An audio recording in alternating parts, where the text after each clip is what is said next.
Hello guys, it is Josh. Hope you're all doing pretty okay.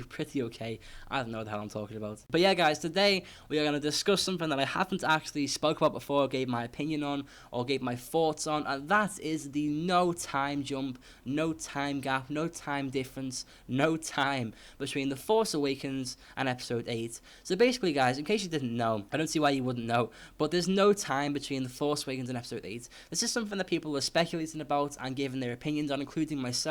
Some people are worried about this, and it's been confirmed, it's been revealed, actually confirmed, that there is no time jump between The Force Awakens and Episode 8. This is really, really interesting, and I want to just give my opinion on it because I know some of you guys are interested in that kind of stuff, I hope.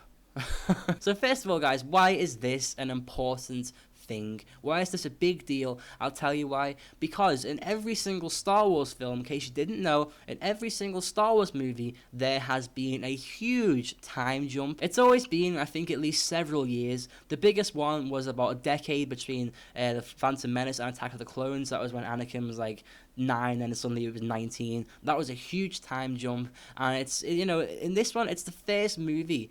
Episode 8 is the first movie that there's going to be no time jump. There is no time between The Force Awakens and this movie, so that's a pretty big deal. It begs the question, will we actually get the traditional time scroll, you know, that we usually get in every single movie with a synopsis of what's happened, you know, the title? Will we actually, what's the point in getting that? Because if it's immediately after The Force Awakens, then what is it going to say? It's just going to say what happened in The Force Awakens, isn't it? So what's the point in doing that? But I don't think they would not do this. I don't see why they would.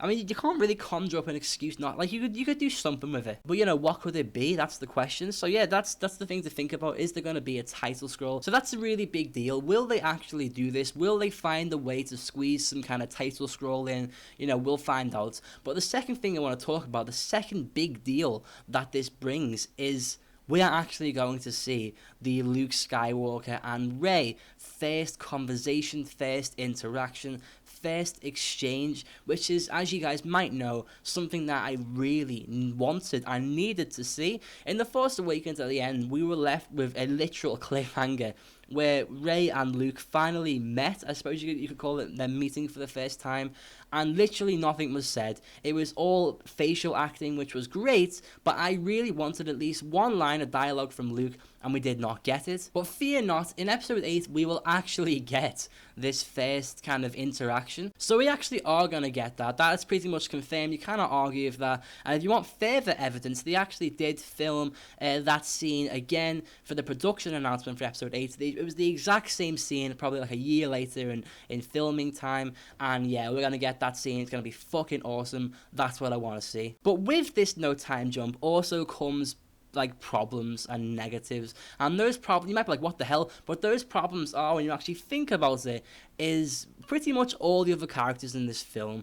Like, think about it, right? Kylo Ren is left nearly dead in the snow, unable to walk, scarred face, you know, and we're assuming that Hux came and like rescued him. I think that's canon or something. And Finn was like unconscious. So we're picking up right after The Force Awakens. How are we gonna have to watch like Kylo Ren and Finn recovering and being all injured? Do you really want to see that? Like, that was one of the good things about skipping these parts in the other films, because we didn't have to see this recovery. We didn't have to see the bits we didn't need to see. So unless they literally just show us that cliff scene and then skip a little bit, we're not gonna see, you know, the usual formula. We're gonna see recovery from Finn's injuries, Kylo Ren's injuries. We're gonna see literally probably the same day as we last saw The Force. It's gonna take place in the same day. Kylo Ren's probably gonna be still freshly injured with his scar, and who knows what Snoke's gonna talk to him about. It's gonna be really interesting, and it's the first Star Wars movie to do this,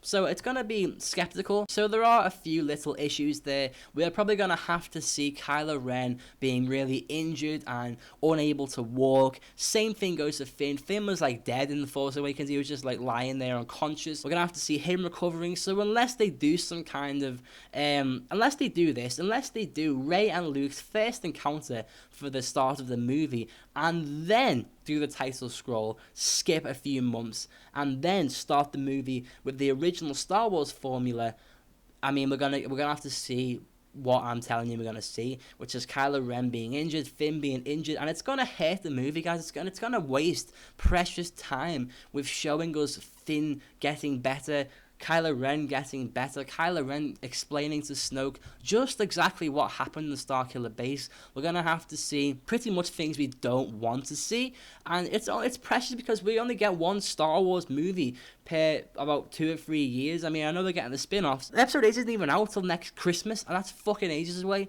So we can't have these minutes being wasted on things like that. But overall, guys, it was the smartest, most logical thing to do, have no time jump, because what else can you really do when you think about it? What can you actually do? You can't really skip Luke and Rey's first interaction. You can't just show them training and be like, yep, there you go, they are training and that's okay, and I don't give a shit if you missed their first interaction, I don't care. You just can't do that. So you know what, if Rian Johnson and everyone else has stuck to their guns and just said, fuck it, we are in this situation, we are having no time jump, we're just gonna do it, it's gonna be cool, you know, maybe even no title scroll, we're just gonna do it, I will be like, that's cool, as long as they make it entertaining, and as long as they don't waste time, that's gonna be fucking awesome. Because really, what else can they actually do? It is quintessential to have Luke and Rey's first conversation. It is so important to have that, and I don't know if the movie can really work with having a time jump. It just would not make sense. So with this being a new trilogy, maybe we're gonna see no time jumps in every single Star Wars movie now. Maybe that's a thing now. Maybe episode 9 will pick up where episode 8 left, and maybe that's what we should expect for episode 9. Who knows? So my final thoughts on this are, I am extremely happy that they've actually done this. I thought it was the obvious thing to assume that they were going to do. You know, how else can they really do episode 8?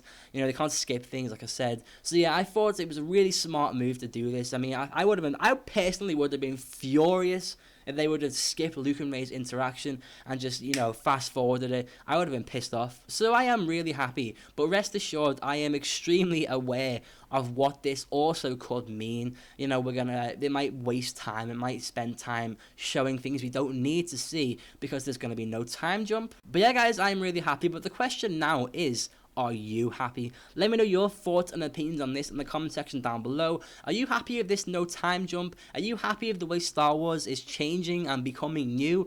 And it's quite frankly just, you know, like I said, changing. It actually is changing now. No time jump, potentially no title scroll. You know, new generation of cast equals new generation of movies. We shall see, but let me know your thoughts and opinions on this in the comments down below. Drop a like on this video if you enjoyed it, that helps me out tremendously. Subscribe to me for more Star Wars videos, and I'll probably see you guys tomorrow with a brand new theory. Stay tuned for that, guys. Thanks so much for watching. See you tomorrow.